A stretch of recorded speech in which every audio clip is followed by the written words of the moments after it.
एक छोटी बहर की गजल। मीठा था या कड़वा था, मीठा था या कड़वा था, दर्द गमों का कैसा था। मीठा था या कड़वा था, दर्द गमों का कैसा था। और नौहा मेरे होंठों को, नौहा मेरे होंठों को ख्वाबों ने भी सौंपा था।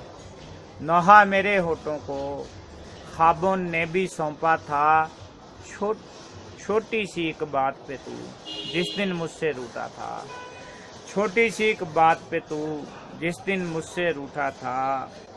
आंख से बहता आंसू एक पलकों ने भी रोका था, आंख से बहता आंसू एक पलकों ने भी रोका था। तुझको छोड़ के आने का लम्हा भी तो ऐसा था, तुझको छोड़ के आने का लम्हा भी तो ऐसा था।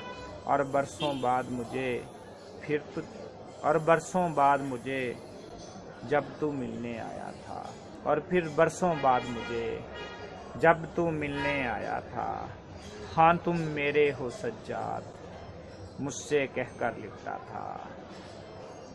हाँ तुम मेरे हो सज्जाद, मुझसे कहकर लिपटा था। मीठा था या कड़वा था, दर्द गमों का कैसा था, दर्द गमों का कैसा था।